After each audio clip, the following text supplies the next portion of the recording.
네, 중보기도학교 6번째 시간에 오신 여러분들을 주님의 이름으로 환영하고 축복합니다. 그동안 우리는 중보기도 사역이 어떠한 것인지를 함께 살펴보았고, 또 그 특권과 의무는 무엇이었는지, 그리고 중보기도를 통해 얻는 승리의 본보기는 어떤 것인지를 살펴보았습니다. 또 병든 자를 위해서 우리는 어떻게 기도해야 되는지, 또 교회적 중보기도가 얼마나 중요한 것인지를 살펴보면서 우리에게 사명으로 주어진 이 기도에 대해서 아주 자세하게 살펴보았습니다. 그리고 오늘은 응답받는 기도의 태도라는 주제를 가지고 우리가 감당할 사명인 이 중보기도라고 하는 것이 하나님께로부터 우리가 응답받기 위해선 어떠한 태도로 우리가 기도해야 되는지를 나누고자 합니다. 그래서 먼저 태도라는 것에 대해서 좀 이야기를 하고 좀 본격적으로 말씀을 나누려고 합니다. 우리는 살아가면서 이제 여러 삶의 자리에서 많은 사람들을 만나게 되죠. 그리고 많은 일들을 경험합니다. 그때 가장 중요한 것은 여러 가지가 있지만 다른 어떤 것보다도 태도가 참 중요한 것 같습니다. 어떠한 태도를 가지느냐에 따라서 그 사람이 상대방에게 어떻게 인식되는지를 결정하기 때문입니다. 조금 무섭지만 한순간의 태도가 자신의 이미지를 결정하게 되는 겁니다. 그럼 태도는 무엇인가? 태도에 대한 사전적인 의미를 좀 살펴보려고 하는데요. 화면을 좀 참고해서 보려고 합니다. 먼저 첫 번째는요, 몸의 동작이나 몸을 거두는 모양새를 태도라고 합니다. 두 번째는요, 어떤 사물이나 상황 따위를 대하는 자세라고 정의하고 있습니다. 그러니까 국어사전에서 정의하고 있는 뜻 그대로 태도라고 하는 것은 내가 누군가를 만나거나 어떤 상황을 마주했을 때 1차적으로 보여주는 나의 반응이나 몸짓을 태도라고 한다는 거죠. 이것과 함께 제가 예전에 읽었던 한 책에서, 자기계발서에서 태도에 대해 아주 재밌는 내용을 기록한 것이 있어서 잠시 소개하려고 합니다. 여러분들께서 생각하시기에 인생에 있어 가장 중요한 것은 무엇입니까? 여기에 아주 여러 가지가 있을 거예요. 뭐 돈도 있을 거고, 뭐 제가 오늘 주제로 삼고 있는 태도도 그 중에 하나가 될 것 같고, 뭐 열정이 될 수도 있고 여러 가지가 있을 겁니다. 근데 그 단어를 영어로 바꿔서 알파벳에 숫자를 부여해서 점수를 내려고 하는데, 그 점수는 알파벳 순서에 따라서 점수가 나눠집니다. 화면을 좀 띄워주시겠어요? 네. 알파벳 게임이라고 하는 건데 A는 1점이고요, B는 2점입니다. 그리고 C는 3점이면 D는 몇 점일까요? 1 다음에 2 다음에 3 다음에 뭐예요? 네, 4점입니다. 네. 그러면 이제 E는 몇 점이겠어요? D 다음에 2예요, 여러분. 네. E는 5점입니다. 자, 그렇게 이제 점수를 순서대로 쭉 부여해서 맨 마지막 철자 Z는 26점이 됩니다. 자, 그래서 우리 인생에서 중요하게 여겨지는 단어들을 좀 이야기해 보려고 하는데, 소위 인생은 운칠기삼이야 라고 얘기하시는 분들이 있어요. 그렇게 얘기할 때 영어로는 luck이라고 얘기하는데 철자로는 LUCK입니다. 이거를 점수로 아까 얘기했던 점수대로 바꿔보면요, 12, 21, 3, 11점 이렇게 다 더하면 47점이 됩니다. 그 다음에 우리가 살아가는 데 있어서 꼭 필요한 것이 있어요. 내가 원하는 것이 있을 때 이것을 지불해야 됩니다. 뭐예요? 돈을 지불해야 되죠. 자, 돈을 영어로 하면 money입니다. 이 money 철자대로 점수를 부여하면 13, 15, 그리고 14, 5, 25점 이렇게 다 더하면 72점이 됩니다. 자, 또 100세 시대가 되어서 이제 나이와 상관없이 살아가는 데는 열정이 가장 중요하다, 이렇게 외치는 분들도 있는데, 열정이란 뜻의 단어 패션은 그럼 몇 점일까요?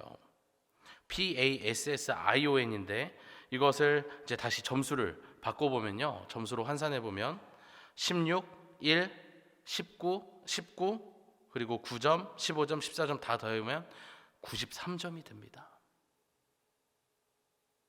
그렇다면 오늘 주제인 태도는 과연 몇 점일까요? 태도라는 영어 attitude는요, ATTITUDE 이렇게 길죠. 단어가 굉장히 긴데 1점, 20점, 20점, 9점, 20점, 21점, 4점, 5점 다 더하면 100점이 됩니다. 물론 이건 단순한 숫자 노름에 불과합니다. 그런데 그만큼 삶을 살아가는 데 있어 태도라고 하는 것이 아주 중요하다는 것을 그 책에서는 이런 알파벳 게임을 가지고 강조하고 있더라는 거죠. 그리고 이것은 우리 그리스도인의 기도와도 아주 관계가 깊은데요. 그렇다면 우리는 어떠한 태도로 기도를 해야 하고 어떻게 하나님의 응답을 기대할 수 있는 걸까요? 우리는 이를 오늘 읽은 본문 말씀에 등장하는 엘리야에게서 볼 수 있습니다. 잠깐 배경을 살펴보면 오므리의 아들이었던 아합 왕이 우상 숭배의 죄를 짓자 하나님께서는 3년 6개월이라고 하는 긴 시간 동안 비를 허락하시지 않는 징계를 이스라엘에게 내리시게 됩니다. 농경 시대였던 당시에 3년 6개월 동안 비가 내리지 않았다라고 하는 것은 재앙에도 가까운 일이었습니다. 그런데 오늘 본문의 말씀대로 엘리야가 기도하기 시작할 때에 하늘에 구름이 생겼고 비를 내리고 그제서야 땅은 싹을 내고 열매를 맺게 되었습니다. 도대체 어떻게 엘리야는 도저히 응답이 없을 것 같은 그때에 3년 6개월 동안 그 누가 기도해도 응답하지 않았던 그때에 기적과도 같은 응답을 받을 수 있었던 걸까요? 여기에 대해서 많은 이들이 이 엘리야에 대해서 그가 선지자로서 기름 부음을 받았기 때문이라고, 그가 능력 있는 사람이기 때문이라고 그의 어떤 특별함을 이야기하지만 야고보서 5장 17절 말씀을 보면 그렇게 이야기하지 않고 있다는 것을 우리는 보게 됩니다. 우리 야고보서 5장 17절 말씀 함께 읽어보도록 하겠습니다. 시작. 엘리야는 우리와 성정이 같은 사람이로되 그가 비가 오지 않기를 간절히 기도한즉 3년 6개월 동안 땅에 비가 오지 아니하고. 야고보가 기도에 대해 가르치면서 엘리야를 예로 들고 있는데, 엘리야는 우리와 성정이 같은 사람이다. 우리보다 뭔가 더 뛰어나고 특별한 사람이 아니라 아예 우리와 똑같다라는 이야기를 하는 겁니다. 그럼에도 불구하고 그의 기도가 응답을 받을 수 있었던 데에는 그가 간절히 기도했기 때문이라고 이야기하고 있는 겁니다. 그렇다면 간절한 기도는 무엇일까요? 목소리를 크게 내는 것이 간절한 기도일까요? 아니면 손을 높이 들고 기도하는 것이 간절한 기도일까요? 울면서 나의 마음을 쏟아내는 것이 간절한 기도일까요? 과연 무엇이 간절한 기도일까요? 오늘 본문을 통해 조금 더 구체적으로 엘리야가 했던 그 간절한 기도가 어떤 것이었는지를 찾아보면서 응답받는 기도를 위해 가져야 할 태도를 우리가 함께 배우고자 합니다. 자, 교재 44페이지로 넘겨보시면요, 파란색 글씨로 된 1번 주제가 있습니다. 우리 첫 번째 1번 파란색 글씨를 크게 함께 읽어보겠습니다. 시작. 하나님의 약속의 말씀을 따라 기도해야 합니다. 기도를 해야 하는데 그냥 하는 것이 아니라 말씀을 따라 기도해야 된다는 거예요. 그건 당연한 거 아니에요? 라고 생각하시겠지만 제가 그동안 사역하면서 만났던 수많은 성도님들의 신앙생활들을 이렇게 보고 있자면 크게 두 가지 유형으로 나뉘는 것을 보았습니다. 바로 말씀파와 기도파로 나눠지는 거예요. 자, 말씀파는요, 교회 안에서 진행되는 모든 성경 공부는 정말 열심히 참석합니다. 지방에서 열리는 사경에도 다 참석하세요. 성경책을 뒤에서 이렇게 앉아서 제가 보면요, 이렇게 형광펜으로 또 여러 가지 색깔 펜으로 너덜너덜해질 만큼 성경을 읽으시고 막 동그라미도 있고 별표도 있고 많습니다. 심지어는 자기만의 묵상도 써놓으신 것 같아요. 그런데 새벽 기도의 자리에선 보이지가 않아요. 반대로 기도파는요, 새벽 기도회를 비롯해서 중보기도, 금요 철야 기도회 이런 것처럼 뜨겁게 기도하는 자리에는 빠지지 않고 너무나 열심인데 성경 공부방과 같은 그런 어떤 평생 훈련 강좌와 같은 그런 자리에선 보이지 않는다는 거예요. 물론 대부분의 이 두 가지를 잘 균형 있게 가져가시는 분들이 많지만 종종 이렇게 극단적으로 한쪽으로 치우쳐진 채로 신앙생활을 이어가시는 분들이 있습니다. 또 심지어 그것이 옳다라고 생각하시는 분들이 많이 있어요. 그런데 신앙생활은 어떤 겁니까? 일상생활과 달리 내 입맛에 맞추는 것이 아니라 하나님의 뜻 안에서 균형을 잘 이루어가야 된다는 거죠. 그래서 기도할 때는 열심도 중요하지만, 오래 하는 것도 중요하지만, 매일 하는 것도 중요하지만 하나님 안에서 배우고 그 말씀에 따라야 기복적인 기도를 하지 않게 된다는 거예요. 엘리야의 기도를 볼까요? 열왕기상 18장 1절의 말씀입니다. 말씀 우리 함께 읽어보겠습니다. 시작. 많은 날이 지나고 제3년에 여호와의 말씀이 엘리야에게 임하여 이르시되 너는 가서 아합에게 보이라. 내가 비를 지면에 내리리라. 아멘. 자, 말씀에서 어떻게 이야기하고 있습니까? 하나님께서 엘리야에게 먼저 내가 비를 내리겠다라고 약속하셨습니다.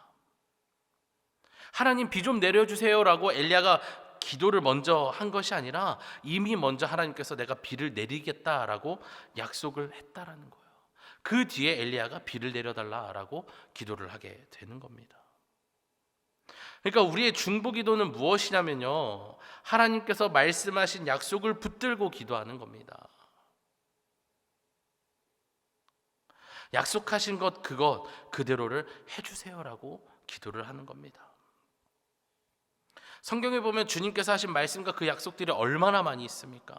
우리는 그것을 붙들고 기도하면서 그 약속이 지켜지는 놀라운 은혜를 경험하면 되는 겁니다. 그것이 우리가 누릴 참된 신앙생활의 모습인 겁니다. 그래서 내가 그리스도인으로서 기도의 사람이 되고자 한다면, 기도 응답을 받고 싶은 사람이 되고자 한다면 동시에 말씀의 사람이 되어야 하는 겁니다. 하나님의 뜻 안에서, 하나님의 말씀 안에서 기도하기 위해서는 말씀의 사람이 되어야 된다는 거예요. 그때 주님께서는 우리의 기도를 기복적인 것으로 받지 않으시고 기쁨으로 받으시고 응답해 주신다는 겁니다. 그리고 반대로 하나님께서 기뻐할 수 없는 기도도 있습니다. 44페이지 아래에 보면 이제 첫 번째 질문이 있는데, 하나님께서 기뻐할 수 없는 기도는 과연 무엇인가 이렇게 묻고 있습니다. 이것은 앞서 하나님의 약속의 말씀에 따라서 우리가 기도해야 된다라고 했던 것처럼 그 반대로 하는 거예요. 말씀을 모른 채로 말씀을 따르지 않으면서 하는 기도를 이야기하는 겁니다. 야고보서 4장 1절부터 3절 말씀을 보면 여기에 대해 언급하고 있는 걸 볼 수가 있는데요, 조금 길지만 우리 함께 말씀을 천천히 읽어보도록 하겠습니다. 시작. 너희 중에 싸움이 어디로부터, 다툼이 어디로부터 나느냐? 너희 지체 중에서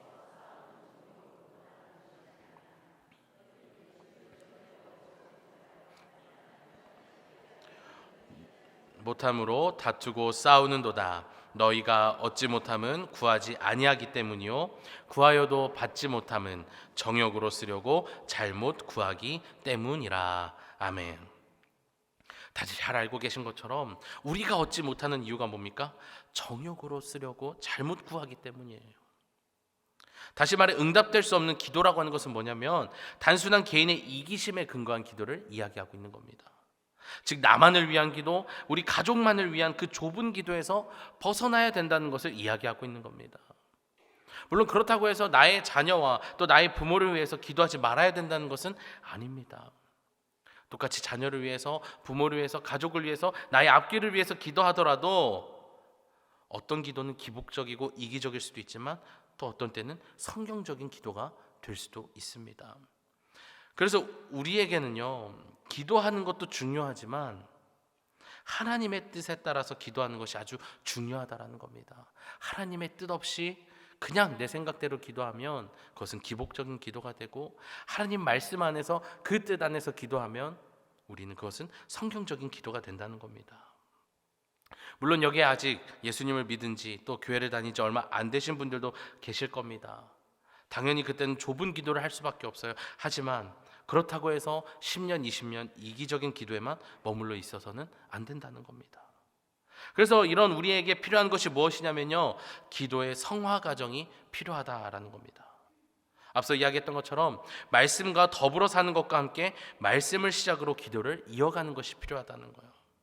우리는 이 모습을 누구에게서 볼 수 있냐면 느헤미야에게서 볼 수가 있습니다. 45페이지에 보면 느헤미야에 대한 이야기가 나오는데, 이 느헤미야가 형제 하나니로부터 예루살렘 성이 파괴되었다는 소식을 듣고 안타까운 마음으로 조국을 위해서 기도하기 시작합니다.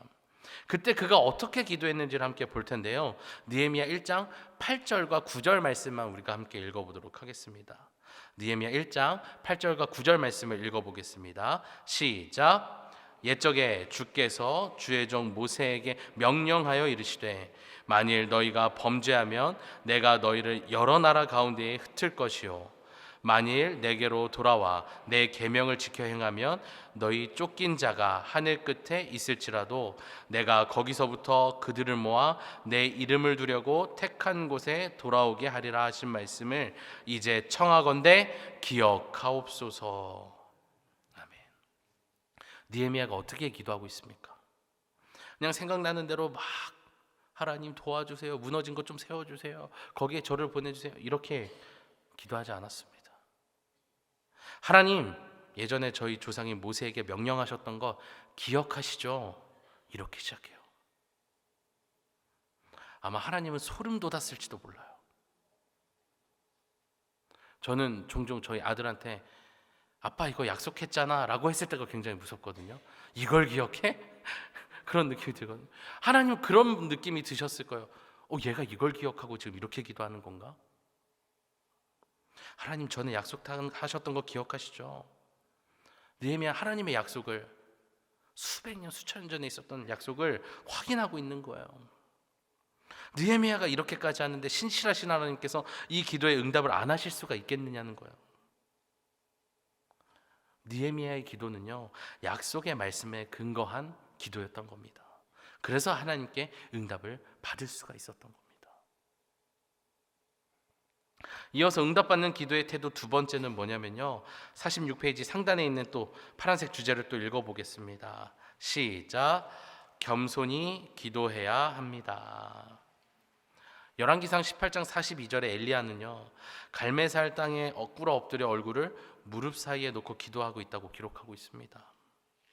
이 자세는 어떤 자세냐면요, 내가 하나님의 피조물이라고 하는 이 정체성을 온전히 보여주는 자세입니다. 하나님 앞에 무릎을 꿇고 거기에 더해 머리까지 조아려서 나는 스스로 존재한 어떤 특별한 존재가 아닙니다. 저는 하나님의 은혜로 만들어진 피조물입니다. 그런 존재에 불과합니다. 라고 스스로 온전히 낮추는 그런 자세인 겁니다. 이를 온전히 깨닫지 못하는 사람은 교만에 빠지게 됩니다. 교만에 빠진 사람은 하나님을 의지하지 않고 말씀을 따르지 않는 이기적인 기도를 하게 됩니다. 교만한 기도를 하게 된다는 거예요. 그래서 우리는 베드로전서 5장 5절의 말씀을 기억하면서 기도해야 되는데, 베드로전서 5장 5절의 말씀을 우리 함께 보도록 하겠습니다. 시작. 젊은 자들아, 이와 같이 장로들에게 순종하고 다 서로 겸손으로 허리를 동이라. 하나님은 교만한 자를 대적하시되 겸손한 자들에게는 은혜를 주시느니라. 아멘. 말씀대로 하나님과 교제하는 기도를 함에 있어 우리는 무엇보다도 겸손해야 합니다. 그리고 그때마다 우리는 다음과 같이 우리 스스로의 정체성을 떠올려야 됩니다. 나는 하나님께서 흙으로 만드신 피조물이자 나는 죄인이다. 나는 하나님의 용서와 하나님의 도우심이 필요한 연약한 인간이다. 이걸 계속해서 기억해야 합니다. 이렇게 끊임없이 나의 정체성을 떠올리고 되새기다 보면요, 그리고 그렇게 기도하다 보면요, 조금씩 우리의 모습과 우리의 마음이 엘리야가 했던 기도의 모습과 마음처럼 변화되기 시작합니다. 그래서 겸손이라고 하는 것은 무엇입니까? 빈칸에 들어갈 내용인데요, 겸손이라고 하는 것은 기도자의 필수 조건이라는 겁니다. 기도하는 사람에게 있어 꼭 필요한 것입니다. 그래서 우리에게는 주님의 용서가 필요한 것이고, 그 용서를 통해서만 하나님께 나아갈 수가 있다는 겁니다. 모두들 이 사실을 기억하시면서 겸손으로 무장한 응답받는 중보기도의 은혜를 누리시기를 축복합니다. 그럼에도 불구하고 여전히 하나님을 의지하지 못하고 나의 생각들을 주장하고 있는 부분들이 있어요. 이거는 절대로 양보할 수 없는 영역들이 우리 각자에게 다 있다는 겁니다. 어떤 사람은 물질에 있어서 그렇습니다. 시간의 헌신은 정말 잘하지만, 시간을 내어서 내가 무언가를 돕고 봉사를 하는데 정말 수고를 잘하지만 물질을 드리지 못하는 이들이 있고요. 반대로 물질의 헌신은 정말 잘하지만 시간의 헌신을 잘하지 못하는 이들도 있습니다. 그것은 각자 아직까지 그 영역에서만큼은 하나님보다는 내가 우선이 되기 때문에 그렇습니다. 그래서 각자 오늘 말씀을 듣고 난 뒤에 나에게 있어 약한 부분은 과연 무엇일까? 꼭 시간과 물질뿐만 아니라 내가 드리지 못하고 있는 부분, 내가 헌신하지 못하고 있는 부분은 어디인지를 좀 돌아보면서 그 부분을 놓고 기도해 보시기를 바랍니다. 응답받는 기도의 태도 세 번째는요, 기대하며 기도하는 것입니다. 기도할 때 기대를 한다라고 하는 건 사실 당연한 겁니다. 저 역시도 그렇습니다. 기도할 때마다 주님께서 응답해 주실 거야라는 기대가 항상 품어지기 마련입니다. 그런데 핵심은요, 그냥 기대하는 것이 아니라 약속의 말씀을 붙들고 겸손히 기도하며 기대해야 된다라는 거예요. 막연한 기대가 아니라는 겁니다. 만약 기도하면서 어떤 응답도 내가 기대하지 않는다라고 한다면 그것은 하나님에 대한 어떤 신뢰가 있다라고 말할 수가 없을 겁니다.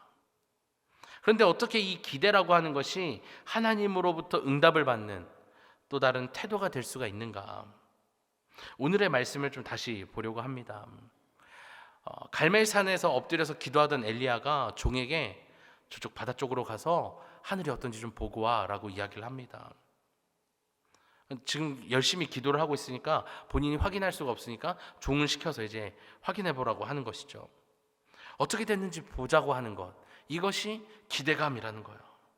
그런데 종이 보고해요. 아무것도 안 보입니다. 다시 보내요. 그리고는 종이 아무것도 안 보이는데요, 또 다시 보냅니다. 여러 번 보내던 끝에 손바닥만한 구름이 보입니다. 그때까지 계속 그를 바다 저편으로 보내어 하늘을 확인하게 합니다. 그렇게 몇 번을 보냅니까? 7번을 보냈어요. 그 7번이 무엇입니까? 엘리야의 기대감이었다는 거예요. 그렇게 7번을 보낸 뒤에 마침내 거대한 비가 쏟아져 내립니다. 이것이 기대라고 하는 어떤 감정과 생각이 응답받는 기도의 여러 태도 중 하나가 되는 과정이라는 거예요. 하나님께서 일하실 거라고 하는 믿음, 그리고 손바닥만한 구름을 봤을 때 하나님께서는 구름만 보여주실 리는 없다라고 하는 그 확신과 이어지는 거대한 빗줄기. 여러분, 기대와 함께 기도하시기를 바랍니다. 주님은 우리의 기대를 가지고 일하시고요, 기대가 없는 곳에선 일하시지 않으십니다. 그리고 여기서 우리는 중보기도의 힘을 하나 발견하게 되는데, 여러 사람이 함께 마음을 모아 기도할 때 많은 이들의 기대가 또 함께 모인다는 거예요. 집사님, 권사님, 장로님, 목사님의 그 기도에 담긴 기대들이 모이기 때문에 더욱 확신에 찬 기도를 드리며 우리는 응답을 받게 된다는 겁니다. 그런데 여기서 우리는 그치지 않고요, 기다리는 것도 잘해야 된다는 거예요. 기대만 하고 그 응답을 기다리지 못하면 그 또한 아주 심각한 문제입니다. 그럼 왜 기다려야 하는가? 이사야 30장 18절의 말씀을 우리가 함께 보도록 하겠습니다. 제가 읽어드리겠습니다. 그러나 여호와께서 기다리시나니 이는 너희에게 은혜를 베풀려 하시며 일어나시리니 이는 너희를 긍휼히 여기려 하심이라. 대저 여호와는 정의의 하나님이시라. 그를 기다리는 자마다 복이 있도다. 아멘. 자, 말씀에 따르면 여호와께서 기다리시기 때문에 우리가 기다려야 된다라고 이야기를 합니다. 왜 하나님께서는 기다리시는 걸까요? 그것은 가장 좋은 때가 있기 때문에 그렇습니다. 하나님께서는 언제든 우리에게 은혜를 베풀고자 하시고 그렇게 은혜를 베푸십니다. 그런데 가장 좋은 때가 있다는 거예요. 하나님은 그때 우리에게 은혜를 베풀고자 하십니다. 그러나 우리가 그 하나님의 때가 언제인지를 모르니까 그때까지 기다리지 못하고 포기하고 그리고 도망치기도 하는 겁니다. 오늘 이곳에 모인 여러분 모두 하나님께서는 우리에게 은혜를 아끼시는 분이 아니라 가장 좋은 것을 주기 위해 기다리시는 분인 것을 기억하시고 기다리셔서 가장 좋은 것을 누릴 수 있기를 주님의 이름으로 축복합니다. 응답받는 기도의 태도 마지막입니다. 47페이지 아래쪽에 있는데요, 우리 함께 네 번째 내용 파란색 글씨 읽어보도록 하겠습니다. 시작. 기도한 바를 들으신 것으로 믿어야 합니다. 자, 이것은 마치 하나님께서 이미 주신 것으로 믿고 감사하며 기도하라는 감사의 원리와도 매우 유사합니다. 이처럼 우리가 기도한 내용을 하나님께서 이미 들으셨다라고 믿는 것이 중요하다는 건데요, 마가복음 11장 24절 말씀을 제가 읽어드릴게요. 그러므로 내가 너희에게 말하노니 무엇이든지 기도하고 구하는 것은 받은 줄로 믿으라. 그리하면 너희에게 그대로 되리라. 아멘. 엘리야가 자신의 사환을 통해서 7번이나 바다 쪽을 살핀 후에 손바닥만한 구름이 일어났다는 소식에 아합 왕에게 이렇게 얘기해요. 왕이여, 비에 맞지 않도록 마차를 갖추고 내려가소서. 아직 비는 내리지 않았습니다. 먹구름이 낀 것도 아닙니다. 손바닥만한 구름이 떠올랐어요. 그런데 엘리야는 왕에게 비 맞지 않도록 마차를 가져가세요. 혹시 모르니까 이라는 이렇게 단어라도 있었으면 모르겠는데 아주 담대하게 비에 맞지 않도록 마차를 갖추고 가소서 이렇게 얘기합니다. 어떻게 엘리야는 왕에게 이렇게 얘기할 수 있었을까요? 만약에 비가 안 오면 어떻게 책임을 지려고 마차를 준비하라고 확신에 차 이야기했을까? 엘리야는 하나님께서 자신의 기도를 이미 들으셨고 자신이 구하는 것을 이미 받은 것으로 믿었기 때문에 그렇게 이야기할 수 있었다는 겁니다.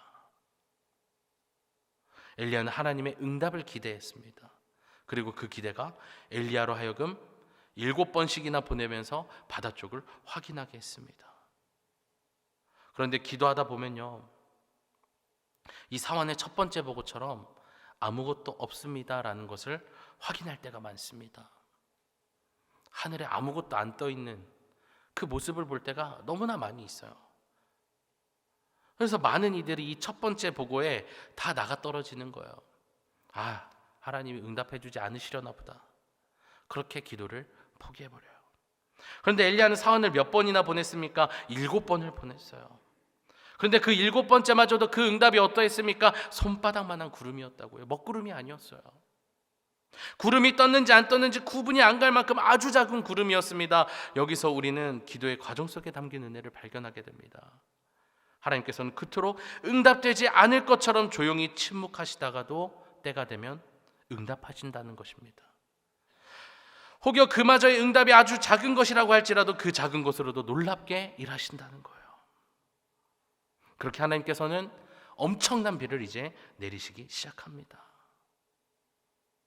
48페이지 빈칸이에요. 엘리야가 그냥 비를 구했는데, 단순히 비를 구했는데 하나님께서 뭐를 주셨어요? 큰 비를 주셨다는 겁니다. 에베소서 3장 20절의 말씀을 우리 함께 읽어보도록 하겠습니다. 시작. 우리 가운데서 역사하시는 능력대로 우리가 구하거나 생각하는 모든 것에 더 넘치도록 능히 하실 이에게. 아멘. 사랑하는 여러분, 주님께서는 우리가 기도하며 구했던 것보다도 또 생각했던 것보다도 더욱 큰 것을 주고자 하십니다. 비록 그 징조가 때로는 우리의 생각과 달리 보잘것없는 것처럼 느껴지기도 하지만 그것은 징조일 뿐이라고요. 응답이 아니에요. 아직 응답은 오지도 않았어요. 그냥 징조인 겁니다. 그러나 징조와 달리 하나님께서 응답만큼은 우리에게 그 어떤 생각이나 기도보다도 더욱 놀라운 것으로 당신의 능력으로 허락해 주시고 응답하신다는 겁니다. 그렇게 하나님께서는 엘리야에게 여호와의 능력을, 당신의 능력을 선물로 주셨고 오늘 여기에 모인 우리 또한 중보기도를 통해서 하나님의 능력을 힘입을 수 있게 되었습니다. 그래서 우리는 이 중보기도를 사명으로 삼고 여러 영역들을 위해 중보해야 하는 것입니다.